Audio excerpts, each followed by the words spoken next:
I met several of you already. There's a lot of very intelligent people in this room, many much more intelligent than me.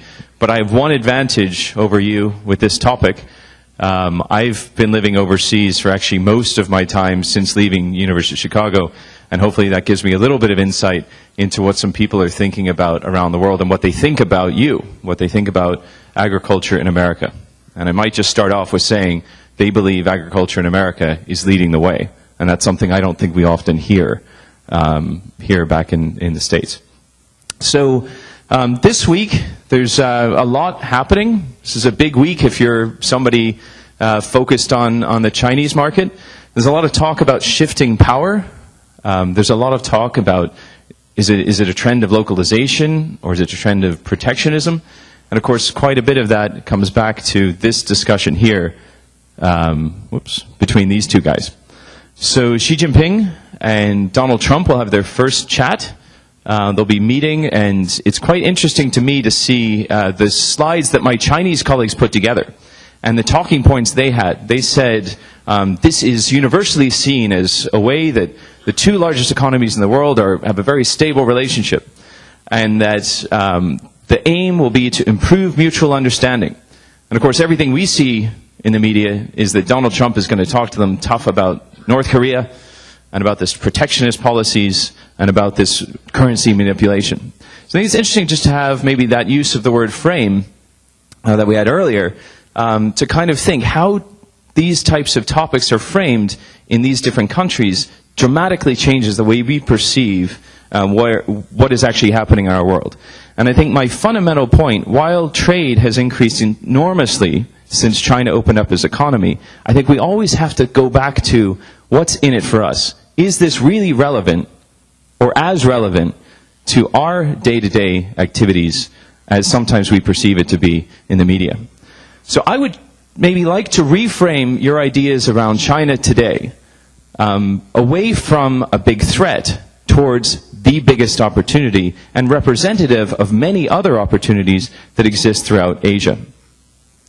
So China has gone through one of the most dramatic changes in the last 20 to 30 years. 300 million more people have moved into cities. There are 188 cities bigger than Chicago in China today. I'm constantly flying to places, talking to my father on the phone, and he's never heard of them. And these are cities of 8, 10 million people. Zhengzhou, Chongqing probably the biggest city right now in the world, and most of us have never heard of it. And there's extraordinary things happening in these cities that provide huge opportunities. 400 million people have been brought out of poverty in the last 30 years in China. This is the biggest transformation that any economy has ever gone through. And there's a rise of a new middle class. These people are urban, they're young, they're increasingly traveling around the world, and they're very empowered. They know what they want. A lot of my friends that moved to China 20, 30 years ago, they were saying it used to be that Chinese people would serve foreigners. We are in the beer industry as well as agriculture, and what we find is you have these young, very hip cocktail guys working in bars serving Chinese people. This is the major trend, and they're serving these young, empowered middle class. The Chinese are going through a period of transition. There's been a huge increase in wealth, but there's a lot of soul searching right now in China. Is money what it's all about? Is there something more to life? Should I be thinking differently? So China's really at a crossroads. And I also think we're really at the end of inexpensive China, or perhaps we could call it cheap China. So the costs in China are going up at an extraordinary level. Labor costs going through the roof.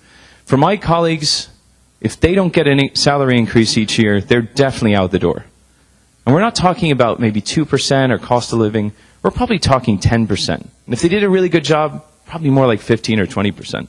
So how do you keep up with that type of a labor cost increase in a very short amount of time? Raw material prices going up, transport prices going up, real estate.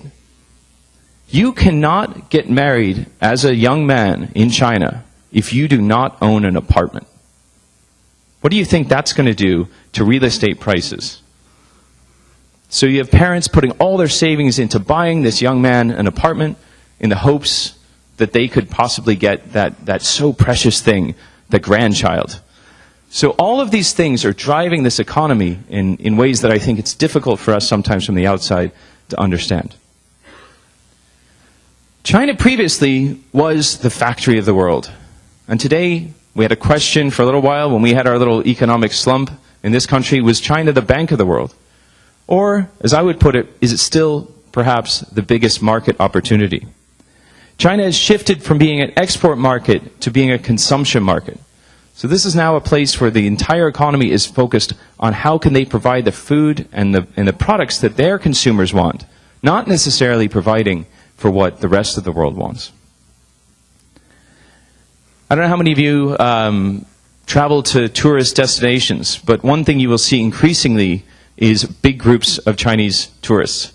I think it's for me, it's one of the personally enjoyable things that when I travel somewhere and I see a big Chinese group in a place they really don't expect to be spoken to in Chinese, to just walk up to them and say hello. It's a very interesting phenomenon. This is the number one thing that Chinese people want to do. They want to get out of China. They want to see things. And when they do that, it changes dramatically the way they, the types of products or the types of demands they have within their own economy. It's also a place that is extremely focused on longevity. So my father-in-law was just in China with us for the first time. And I brought him to Ditan Park, which is the Park of the Earth in Beijing. And I think he was shocked that there were people who were 10, 15 years older than him putting their legs behind their heads and stretching and all of these types of things. The average age in China will eclipse 100 years old earlier than the average age in America will. And it's probably going to happen around 2040. So this is a major shift in terms of the demographics, when a lot of these individuals would have been pushed out of the workforce at 55 to make space for younger people. There aren't those younger people coming through. What's going to happen? But this one is probably, for me, the most dramatic thing I've seen as of late. Today, about 10% of the Chinese population has over $10,000 of disposable income. And in a very short amount of time, by 2030, that number is going to go up to 35%.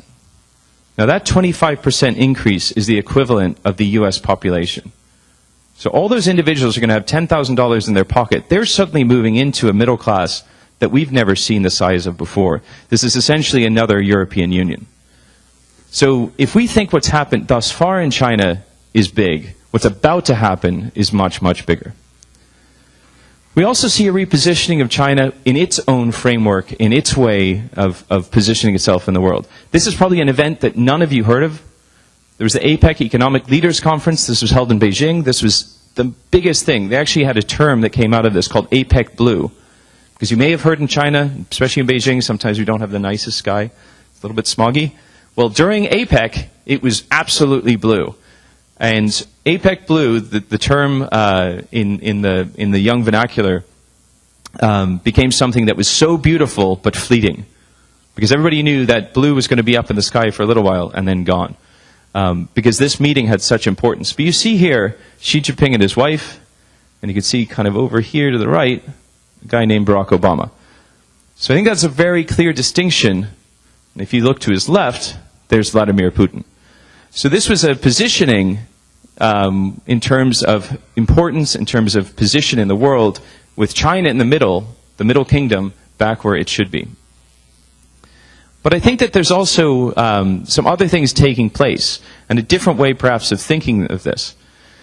The Asian Infrastructure Bank is essentially a bank that, again, maybe you haven't heard of. This was established only in the last 18 months, 2 years, and essentially it's an alternative to the World Bank. And the voting shares within this bank are more aligned to the actual GDP production around the globe. But when I spoke to the vice president of this bank the other day, he was actually from Scotland, funny enough, and he said that in many ways he doesn't see that China is stepping forward as much as other people are stepping back. I thought that was an interesting framework to think about in terms of perhaps what's taking place. Does China really want to be leading the world? Are they going to be sending troops around the world? Are they going to be stepping into international areas the way that the United States traditionally has? Probably not. But they are seeing themselves in a stronger position. So what about our industry? This year, one of the highlights for us when we published our feed survey was that we have now surpassed 1 billion tons of feed in the world. This is a metric we use to be able to assess how big markets are. Of course, feed is a very important factor, most important factor in the cost of our production. How well we utilize that feed, of course, is really important. And we can see around the world the breakdown across the regions. 10 countries produce 2/3 of the feed in the world. And of course, Asia is the #1 region, and it's also growing quite quickly. The US feed tonnage is not really growing that much. China is the largest market. China feed tonnage has actually been flat, and this is a lot to do with improved FCR, a lot of improvements happening. We heard about genetics a minute ago, a lot of improvements in that area. But the biggest driver in that industry is consumer trends. So what do consumers want? They want food safety. That's the #1 concern in really all of Asia. Environmental protection. This is something that has become increasingly more important, and traceability. So I'm going to give you a few examples of the position that agriculture has and things that are taking place. In China, there's a thing called the #1 document, and this is constantly updated, and it's on the president's desk. And so every day they update him on what's taking place in agriculture. It's the #1 document. Now, where does agriculture sit in the agenda in the United States? It's quite a different thing. But a lot of this, again, is because of that mandate from consumers. Food is so central and so important in Asian culture. And so food safety is really something that can undermine a government's mandate. There's 4 major trends. Self-sufficiency has always been a mandate by the government. They want to produce their own food. Quality improvement, scale, and environmental protection. But all of these are changing quite quickly in some very interesting ways that open up opportunities. Large-scale farms. This has been a trend since the melamine crisis in 2007, 2008. If there's scale, then it's easier to monitor farms. It's easier to manage farms. This is the idea. Not necessarily completely true. Some of these farms, Modern Dairy now has a farm of 30,000 dairy cows. This is probably not something that's completely sustainable if we were to really look at it. But what it has done is it's integrated the industry. There's now fewer feed mills in China than there are in the US. And so we've gone from a situation of 20,000 feed mills, this industry exploding, to a lot of consolidation and a lot of feed mills closing. And we're getting all the way to the point that this might be the most transparent food industry in the world in about 15 to 20 years. We've also seen an extraordinary drop in the sow population. This drop, just over the last 3 years, is the equivalent of double the North American sow population. And at the same time, pork production has stayed about stable, a little bit up actually. So a lot of people exiting pig farming. And why is that happening? Well, these are some staggering numbers. 80 million tons of meat are produced in China, and that produces 3 billion tons of sewage. This is the major driver for this reason. And it's a major driver for a farm closure program, I think the likes that nobody's ever seen. All these areas where farms are being closed in China, they have one thing in common: water. They're all very close to water, and if you are within 20 miles of a water source, your farm is more than likely going to be closed. So this is changing dramatically what is happening, and I think creating huge opportunities. So we're also seeing something we're calling a green revolution of agriculture in China. In 5 years, they want no more residues off these farms. This is something that I think we've seen in some places in Europe, and they're really pushing the utilization of new technologies to solve this. Alltech's guiding principle is something we call the ACE principle. And so for the beginning of our time in China, we've now been in China as a wholly owned company for 25 years, everything was focused on the animal. Then it got focused on the consumer. Now we're in a new era of the environment. And it was interesting to hear that millennials are very interested in the environment as well. Well, we had a meeting like this a couple of weeks ago in Beijing, and we had 400 individuals. We were targeting about 200 people for the meeting, and we focused it on the greening of Chinese agriculture. And we really had the leaders. We had the equivalent of the leader of Tyson's, Cargill, JBS, these are the types of people that were in the room. And they were all signing a document to say they would protect the Chinese environment because the Chinese environment was the face of China. And losing face in China is so important. I think that's something that, again, to think about how important an issue like this has gone in such a short amount of time. This is the pace of change that can take place in a place like China. Just in 3 years, or even the 5 years I've been in China, this has gone from being a non-issue to a major issue. And this actually brings up our first success story. I'm not sure how many of you are aware, but actually, China trade with American pork has increased at a phenomenal rate. So we've actually seen $1 billion trade and almost a doubling over the last few years. And a lot of this came from something that I think made us all quite worried. When we saw the Smithfield deal, and we saw Smithfield being acquired by a Chinese company that none of us had heard of, I think it made a lot of people worried. But I think when we see that increase in trade, who is the biggest beneficiary of that trade? It's got to be the producer. If there's more export, if there's more product getting into the market, and only, by the way, half of that increase is coming from Smithfield, the other half is coming from other companies, that's definitely going to improve things for that producer. So I think it's a way to think about things in terms of these partnerships or these deals that are taking place can have a big improvement. Now, Mexico is the only country where we export more pork, and that's probably only going to be for the next couple of years. So what about poultry? Could this be an opportunity? This one is a little bit more contentious, a little bit more difficult, but it's a huge opportunity. Right now, a lot of products coming from Brazil, Thailand, Turkey. Seemed like Brazil might have been an opportunity recently, and that didn't last very long. China opened its borders again to Brazil fairly quickly. But again, I think there is an opportunity here, and I think the things to think about, why wouldn't this be an opportunity for the U.S.? It's finding the right partners, and it's addressing this issue in the right way. Right now, the major obstacle for the U.S. poultry industry to export to China is the fact that the Chinese industry cannot export to the U.S. And how are there ways to make that take place? Because if that really happens, and I think if we focus on something we always talk about, what's in it for me, I think that this market definitely has the possibilities of opening. And branding, telling the story of why poultry is a good product, why it can be used, and why there's some benefit from buying from the U.S. But a big change we see right now is that it's not going to be made in China anymore. It's going to be invented in China. There's a huge focus on innovation in every major sector. And the government is really pushing all companies to come up with new ways that they are innovating. They've realized that they've reached to a certain degree a ceiling in some areas, and they need to push through that. And so this brings up something that I think is a very interesting concept, and I thought, I learned this at University of Chicago and didn't realize until I was talking to Brian, my colleague, on the drive up, and he said, you know that curve you drew the other day, that's really interesting, you should talk about that. So has anybody heard of this smile curve before?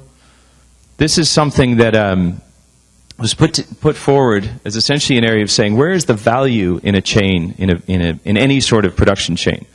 So you have patents and technology, and you have brands and service. So you basically have the consumer-facing part and the invention part. In the middle, you have fabrication, or manufacturing. This is actually the least valuable part of any industry. And certainly, many people end up calling this the China curve over the last few years, because this is really where China became dominant, manufacturing. It's actually the least profitable part. Creates a lot of jobs. But I think there's a question, do we want those jobs? And what types of jobs should we be after? And I think they're these jobs. They're the innovation areas, and they're the consumer-facing areas. I think these are really the areas where there's a lot of value, there's a lot of interesting things happening, and a lot of change. But this is the push that China's on. I'm not really sure. Sometimes, and I'm coming in from afar, it seems like we're kind of pushing back the other way towards the middle. I think it's something to think about when you think about the value that can be created. If I think about an innovation, this company, I met them in Germany, Metro, the third largest retailer in the world. And what they're doing in China, they're not doing anywhere else. They have a system where you can go in and you can scan any food item, and essentially for about 40% now of the food, you can actually see a picture of the farmer. If you're interested in if there were any pesticides or fertilizer used on that apple, you can find out that information. If you want to see who milked that cow, you can get that information. It's an absolutely incredible thing that they're putting together using a technology called WeChat. WeChat's the biggest social media in the world. I think I might be the only person on it in the room. But there's about 800 million people now on WeChat, and this is used to pay for everything. We don't use cash anymore. Incredible changes in a very short amount of time, consolidating different technologies. There is nothing new in this platform. What's different is the aggregation of all of this type of information. So they've actually pulled us in to be a technology partner to go visit these farms and bring best practice. And it's incredible to see these types of opportunities. So what's next? We've seen big shifts in consumer trends all over the world. And in Alltech, we've talked about something that you might have seen in other places called prosumers. So these are consumers that buy with other things in mind. And I think our first session with our millennials spoke exactly to this point. People are willing to pay more. People are willing to vote with their dollars based on the ethics, the beliefs, the standards, even the aspirations of the types of products that they're buying. So I think one other big idea for us is to look at the opportunity of prosumers, and these prosumers are all around the world. Another thing to think about is a little bit some of the ideas we put in the heads of these prosumers. So 3 or 4 people sent this to me the other day, and I'm not sure how many of you saw this. We are in Ohio, so there is a second part of this. But McDonald's went out on Twitter and said that by middle of next year, all quarter-pounded burgers at the majority of the restaurants will be cooked with fresh beef.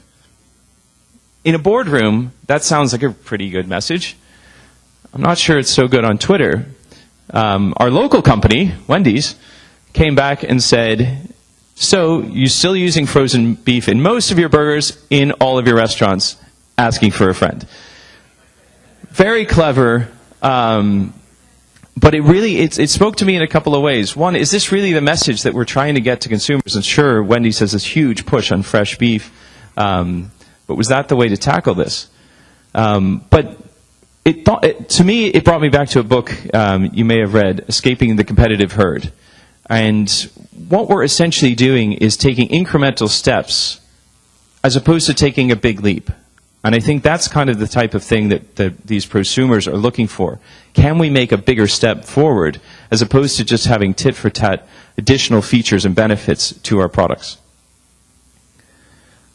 A lot of you are very, very well versed in this area of antibiotics. And I think it's something that we have to take a lot more seriously. The big concern we have in China is the amount of antibiotics getting into the soil that are not going to break down. But this is certainly something that globally is probably the hot button for consumers. And I think in our industry, we've pushed against this for a long, long time. And we have to really think about, again, that framework. How do we frame this message? How do we educate our consumers? At the same time, how do we listen to them a little bit more? Because these are some of the shocking things that we heard. 90% of antibiotics can go through an animal into their urine, 75% into their feces. In the Chinese economy, it's very likely that all antibiotics already for human use are banned. Essentially, an informal ban that will be formalized in 2 years. But this is certainly a much, much bigger issue for consumers, I think, than it is for governments. And I think one of our last ideas is localization. What are the types of things that we can do? We heard that phrase BRIC a minute ago. What it stands for: Brazil, Russia, India, China. These were the 4 economies that were thought to be the next big economies. And I think I would look a little bit past them. We talk about another term called MINT. This came up a few years later. Mexico, Indonesia, Nigeria, and Turkey. Nigeria's got the biggest increase in feed tonnage last year. Not an easy market to operate in, but a very interesting one. And these economies are really moving up in terms of where they're going to be in estimated GDP in the future. These are going to be the next types of places. And if our history has been anything to go by, I would get there soon. And what do you do when you get there? Keep your core values. This is so critical. I see so many companies get too local. But you have to localize in some way. And the way we've been able to do that is to really build one global culture. I'm one of 8 colleagues in China out of almost 300 that are not Chinese. But our culture is very, very local. Or very, very Alltech. Bring something unique to the market. Have a reason to be there. And go early. And with that in mind, I had a couple of new places that we've just gone to. Vietnam we've been in for a while, but there's a place that I think is going to be the next Vietnam. Vietnam right now is kind of the darling of the Asian agriculture industry. Everybody's getting in, big projects. This has been the feed production of Vietnam, and you can see as GDP growth grows, feed output actually increases faster. But here's another country, Myanmar. This is where Myanmar is today. It's where Vietnam was about 8 years ago. And so this is a place that we're really excited about because we see that GDP for Myanmar is going to grow very, very fast. This is an incredible country, 55 million consumers. They have their own very quickly growing middle class. They have a very positive image of the United States. And recently, only recently, we've been able to really start trade. So Alltech has established, we established our own office 3 years ago. We had to suspend it. And we actually went back in just about 3 months ago. Very interesting place. And a very inspiring lady, that's what they call her, because that's a really complicated name. And I think what a great quote. The only real prison is fear. The only real freedom is freedom from fear. And if you go to Myanmar, it's a very special place. It's a very interesting time to go. And it's going to be completely different in 5 years when you go again. And this is another one. Just north of China, we have a country that is stuck between Russia and China. And they can't, they have no access to waterways. They have to bring all their products in either by air or through one of those 2 countries. But I've seen such an incredible place. It's bigger than Alaska. Actually has more forests than Germany. And normally the only thing we know about Mongolia is Genghis Khan. But what an incredible number of animals. 50 million animals raised in a traditional pastoral way. But what we spotted there was a real opportunity. Mongolia has an extreme deficiency in something called selenium. Selenium is crucially important to human health. But it also can be easily added to things like meat, milk, and eggs. So in order to launch our business there, we actually partnered up with a company and we created a selenium-enriched egg, a Cellplex-enriched egg. And this photo here is actually from a press conference we did. We had 25 national media outlets come out with the Minister of Health. And we did something which was relatively small. But the exciting part is that one selenium egg can provide enough selenium for Mongolian that they need for a day. And so these are the types of projects. The impact of this is really not in dollars and cents. It's very much in the impact we can have in that community. But it's also a huge impact in our company, particularly with some of our youngest colleagues, because they see this type of project and they say, this is something that I want to be a part of. So I think when we think about opportunities, it's not just economic opportunities, it's also these types of opportunities to make a difference. So I'm actually going to jump here to an idea which I think maybe is one of the most important. My sister is a clinical psychologist. That's a really fancy word for people who can read your thoughts. And she talks about something called fixed mindsets and growth mindsets. And to me, this is the crucial factor. I don't think age is important. I think this is important. Are we keeping our minds open? And do we see intelligence as something that can be changed? Do we think opportunities are something that can be adapted? Or do we have a fixed mindset and we see ourselves very much in a structured, limited way? And do we think intelligence is a fixed trait? So this is something we push a lot in our company, and actually when I do interviews, I ask a lot of questions to try and figure out, does somebody have this fixed mindset or open mindset, growth mindset? Because if we think about it, think back, the smartest, the most talented people in your class, are they today the most successful in their personal lives in their business lives and the impact they have in their community? And normally, no.